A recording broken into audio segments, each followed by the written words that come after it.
मेरा हमारे सामने आने का एक मकसद छुपा था कि कुछ लोग मैं जिनका नौकरी देना नहीं चाहता था और कोई ज़रूरत भी नहीं है, इसलिए कि हर कोई अपने ज़रूरत के मुताबिक बात करता है, उसका विचार करता है। तुम यहाँ वाला चाहिए जब कुछ नहीं कर सकता तो किसी की अपनी एक वो होती आवाज़, कुत्ता क्या करता है अपना काम करता रहता है और शरीफ आदमी क्या करता है अपना काम शराफत से करता रहता है। तो हर एक अपने काम के लिए जिम्मेदारी करता रहता है। मैं कुछ कहना नहीं चाहता था, फिलहाल हमारे जनाब जो है मुझे गुजारिश है कि आप इस पर कुछ बातें बोलें, तो मैं यहाँ पर सामने हाजिर हूँ। ये हज़ार मुरादिया का मसला है। ये जो हज़रत आज चीख रहे हैं, चिल्ला रहे थे, मैं इनमें अपने आप को एक आलिम कहलाने वाले शख्स जिनका नाम जाकिर है, दुनिया में से ताल्लुक़ करते हैं, कुछ तो ईमानी दिलत और कुछ तो ईमानी जिम्मेदारी होना चाहिए अपने आप को, हम का मुस्तदा गाइड समझते हैं। तो मैं उनसे एक सवाल ये पूछना चाहता हूँ कि भाई अल्लाह के नबी सल्लल्लाहु अलैहि वसल्लम कुरान ने क्या कहा कि जब कोई बात आए तुम्हारे सामने तो तुमको चाहिए कि तुम उससे पहले तहकीक करो, ऐसा ना हो कि तुम जो है उसे कबूल करके उसे बात आगे बढ़ा दो और फिर वो हकीकत के अंदर तुम्हारे गलत ही साबित हो जाए। तो ये ना कुरान है सामने, ना शरीयत है सामने, कुछ नहीं है, सिर्फ कुछ लोगों से जो है दुश्मनी है। तो ये चीज़ें हैं इसकी वजह से कम से कम वो आदमी जो मस्जिद में इमामत करते हैं महसूस करते हैं, कम से कम पूछ लेते कि क्या हो रहा है। अस्सलामु अलैकुम वरहमतुल्लाहि वबरकातुहू। कि मुरादिया के पास जो क़ब्रिस्तान है उसके बारे में हमारे ताहिरुल्लाह क़ादरी, जिनका नाम तमीम है, वो सोशल मीडिया में फ़ेसबुक के ज़रिए से एक वीडियो वायरल किए हैं। उसके अंदर वो बता रहे हैं कि मेरा इस वक्त में वीडियो बनाने का मकसद ये है कि ऐसा बोलकर चंद साथी, मेरा वीडियो बनाने का इरादा नहीं था लेकिन साथियों ने ऐसा बनाओ बोलकर 2-4 मिनट का बोले। तो उसके अंदर बहुत सारी बातें उन्होंने की हैं कि बहुत सारे यानी कुत्ते भौंकते रहते हैं, इस तरह के बाद शरीफ आदमी अपना काम शराफत से करता जाता रहता है। तो बहरहाल हम ये बताना चाहते हैं कि भौंकते कौन है, शराफत से काम करते कौन है। तो आजकल हम देखते हैं कि बहुत सारे शरीफ लोग अपने शरीफाना अंदाज से किस कदर दुनिया जोड़ रहे हैं, किस कदर वो लोगों को धोखा देते हैं बोलकर साफ समझ में आती है। तो इसके बाद इन्होंने और भी बहुत सारी बातें मेरे ज़ात के मुतालिक मेरे नाम के साथ जोड़ते हुए, इमामत के साथ जोड़ते हुए उन्होंने नाम लेकर का फ़लानी मस्जिद में इमामत करते हैं, मस्जिद अमजदिया में, और बहुत सारी बातें की हैं कि लोगों का इख्तिदा मुख्तदा बनना चाह रहे हैं।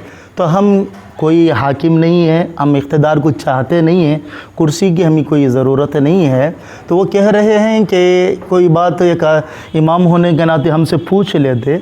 तो आपसे पूछना क्या है, आपने जो दरख्त काटे हैं क़ब्रिस्तान में, जो ज़मीन को हमवार किया है, कि आपने लोगों के मशवरे के साथ में उलमा, मशाइखीन और इमाम शहर कड़पा, इन तमाम लोगों से मशवरा करके पूछकर आपने दरख्त काटे। तो और इसी तरह से जब आप दरख्त काट रहे थे, ज़मीन को हमवार करते थे, तो वहाँ पर कई यानी मुर्दे के जनाजे भी तदफीन होंगे और कई ख़ानदान वालों के जनाजे वहाँ पर यानी तदफीन हुए होंगे। जब आप हमवार कर रहे हैं, उनके ख़बरों को बराबर कर रहे हैं, तो उनको क्या आपको इस बात की ज़रूरत नहीं थी कि आप क्या उनको इत्तला दें? बग़ैर इत्तला क्या आपने बिल्कुल हमवार कर दिया? क्या आपकी ज़िम्मेदारी नहीं थी कि आप जो है ना मशवरा करते और उसकी इस तरह के मामलात के अंदर इतना बड़ा क़दम उठाते वक्त में? और उसके अलावा ये कह रहे हैं कि झूठी बात के ऊपर ये है कि बहुत सारी चीज़ें कुरान की आयत का तर्जुमा आपने किया है सूरह हुजरात के। क्या हम आपसे तहक़ीक़ करना ही क्या है? आपने तो हमको यानी उस क़ब्रिस्तान के अंदर जाने से ही रोक दिया, जाने नहीं दिया। पुलिस कंप्लेंट करके आपने पुलिस वालों को बुलवा लिया, पुलिस ने हमको जाने नहीं दिया, रोक दिया। क्यों? फिर जब आप कुछ गलत नहीं किया, आपने जब आपने हक़ किया है, सच्चाई की है, तो फिर हमको क़ब्रिस्तान में जाने से रोका क्यों है आपने पुलिस के ज़रिए से? जो आपने खाई समझने किस किस्म की आदत तैयार हो रही है, ये बहुत ही हमारे लिए फिक्र का मुकाम है। फिर मैं आगे वक्त ज़ाहिर करूंगा, तो बातें हज़रत के सामने। अल्लाह के नबी सल्लल्लाहु अलैहि वसल्लम ने फरमाया, पहले शिर्क के बाद बड़े-बड़े गुनाह गिनाए, उसमें झूठ। अल्लाह के नबी फरमाया, अल्लाह के नबी बैठ के लगा झूठी बात सबसे बड़ा गुनाह है। और लोगों ने यहाँ पर एक मसला है कि आसार बुलाया हमारे भाइयों के दरमियान जो जनाब श्रीनिवास रेड्डी साहब थे, बहुत सारे लोग आज काम करने प्लस करके नेगेटिव इंपैक्ट पैदा करने की कोशिश कर रहे हैं। उनके लिए मौका था कि वो कुछ हल निकालने की कोशिश करते, दो भाइयों के मुसलमानों के दरमियान इस तरह खत्म करने की कोशिश करते, चल जाए कि वो हमेशा ही बने रहे। उसमें कुछ लोग ऐसे रहे जो मुनाफिकत करते रहे, और नतीजे बनाने की कोशिश करते रहे, उन्होंने कुछ नहीं किया। और आगे ये साहब ताहिरुल्लाह क़ादरी जो बोल रहे हैं कि हम किस आदमी को कायद चुन रखा है, ये हमारे लिए गौर व फिक्र करने की बात है। तो किस बात की फ़िक्र चाहिए? हमने कभी अपने आप को लीडर बोलकर लोगों के सामने पेश नहीं किया है, हम खादिम हैं। آپ کو عوام کو سمجھنا چاہیے کہ کس طرح کا کون کیسا لیڈر ہے، کون کیا کرتا ہے، وہ عوام اچھی طرح جانتی ہے، اور عوام کو معلوم ہے کہ کون کیا کرتا ہے، کون کس چیز کا، کس نظریے کا مالک ہے بول کر قوم جانتی ہے۔ اور یہ صاحب یہ کہہ رہے ہیں کہ جھوٹ جھوٹ جھوٹ کا لفظ استعمال کر رہے ہیں۔ ہم نے جھوٹ کچھ بھی نہیں کہا ہے۔ عوام کے طرف سے یہ بات آ رہی ہے، عوام کے یعنی ذریعے سے یہ بات پھیل رہی ہے، جو کہ آدمی کے اندر یہ چیز پیدا کر سکتے، اس کو دور بھی کرنا ہے، یہ ذمہ داری ہے۔ سرینیواسل ریڈی صاحب نے آپ دونوں بھائیوں کے درمیان میں جو پرانے زمانے سے بہت سالوں سے آپسی لڑائی چل رہی تھی، اس لڑائی کو انہوں نے ختم کر کے بھائی چارگی کو قائم کیا ہے، یا اس درگاہ یعنی قبرستان کی لیڈرشپ ذمہ داری یا آپ کو دی ہے، بٹوارہ کیا ہے کہ جس طرح سے آپ نے بٹوارے کے جیسے یعنی بھائی بھائی مل کر سروے کر کے اس کو قبرستان کے اندر درخت کاٹ دیں، ایسا تو نہیں ہے۔ تو جھوٹ ہم نے کچھ بھی آپ کے بارے میں نہیں کہا ہے۔ آپ نے کہا ہے کہ 90% کی جگہ جو تھی وہ وقفیہ ہے بول کر، اور سرینیواسل ریڈی صاحب نے بھائیوں کے درمیان میں صلح کرا دی ہے، جو تکرار تھا اس جگہ کے اندر، تو اس کے اندر یعنی صلح کرا کے رکھے بول کر، کیا وقف کی زمین کے اندر کوئی صلح کر سکتا، بٹوارہ کر سکتا ہے کیا یہ وقف کی پراپرٹی ہے یا آپ کی پرسنل پراپرٹی ہے جو آپ کے اندر صلح کرا دے زمین اس کے معاملے میں؟ اور انہوں نے یہ بھی کہا ہے کہ وہاں پر مسجد تھی، یعنی 90% کی جو قبرستان کی جگہ ہے تو وہاں پر مسجد تھی، تو وہ مسجد کے متعلق دوسرے اور ایک صاحب نے کہا، اور یہ بھی کہہ رہے ہیں کہ ریکارڈر ہے اور تاریخ میں ہے، تو کچھ صاحب نے کہا کہ 5 سال پہلے 70 سال پہلے وہاں پر مسجد تھی۔ تو میں ان صاحب کو بھی یہ پوچھنا چاہتا ہوں، اور کڑپے کے عوام کو بھی یہ میں سامنے رکھنا چاہتا ہوں، کیا 5 سال پہلے یا 70 سال پہلے آپ میں سے کوئی جانتا ہے کہ آستانِ مرادیہ کے بعد جو قبرستان ہے وہاں پر مسجد تھی بول کر؟ تو اتنے سالوں سے آپ سو رہے تھے، آپ اس کے اوپر کام کیوں نہیں کیا؟ کیوں وہاں پر دوبارہ مسجد تعمیر نہیں کرائی گئی، پیسہ دینے کے بعد بھی، قبضہ سے چھڑانے کے بعد بھی؟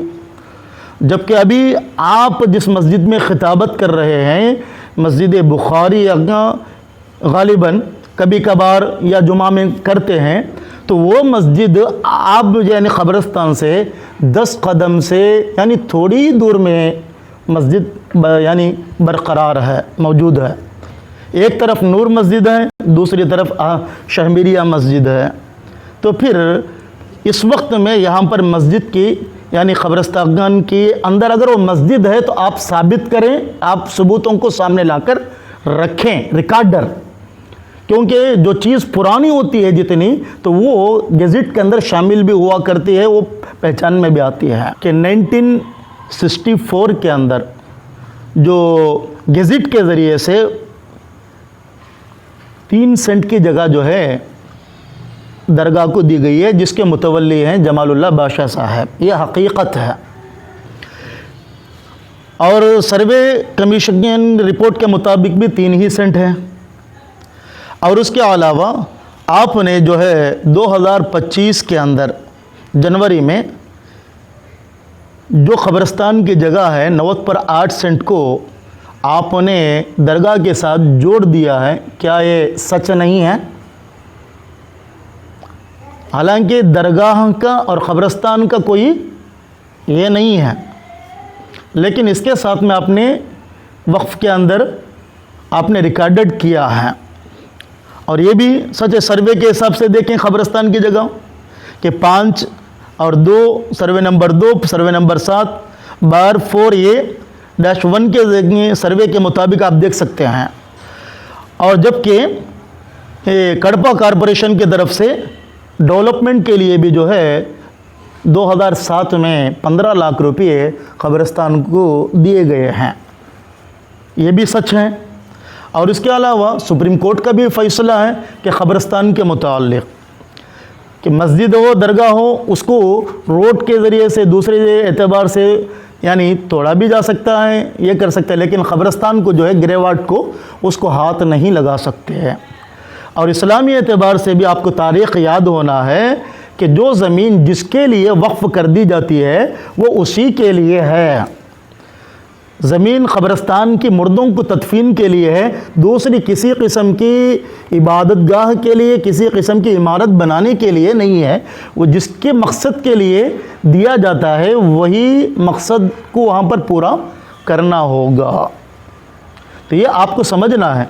वक्फ बोर्ड की ज़मीन जो है वो किसी को ना ख़रीदी जा सकती है, ना फ़रोख्त की जा सकती है, ना विरासत में दी जा सकती है, ना कोई उसका लीडर हो सकता है, एक आदमी के नाम पर की जा सकती है, ना बंटवारा किया जा सकता है। तो ये आपको समझना है, कड़पे के आवाम भी जांच लें।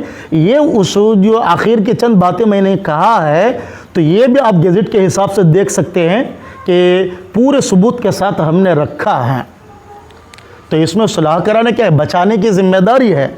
हमको किसी किस्म के एतराज़ नहीं है कि हम चाहते हैं कि दरगाह की जो 3 सेंट की ज़मीन है उसकी भी हिफाजत हो और क़ब्रिस्तान की जो 90 पर 8 सेंट की जो ज़मीन है उसकी भी हिफाजत हो। आज वो साहब कह रहे हैं कि 6-7 सेंट बची हुई है, उसके ऊपर शो यानी ये क्या बन सकते हैं, वो क्या बन सकते हैं, शादी खाना क्या बन सकते हैं बोलकर देखो बोल रहे हैं। तो हमको जाने तो दें वहाँ पर। जब 6-7 सेंट की जगह ही बची हुई है तो आपने 2025 जनवरी के रिकॉर्ड के मुताबिक आपने 90 पर 8 जो सेंट की जो बात करी है, तो आपको कहाँ से ये मिली है, कहाँ की जगह, किसके जगह आपने इसमें दायर कराई, वो आपको जवाब देना पड़ेगा। अस्सलामु अलैकुम व रहमतुल्लाहि व बरकातुहू। शेख मोहम्मद ज़ाकिर हुसैन, इमाम व ख़तीब मस्जिद अमजदिया।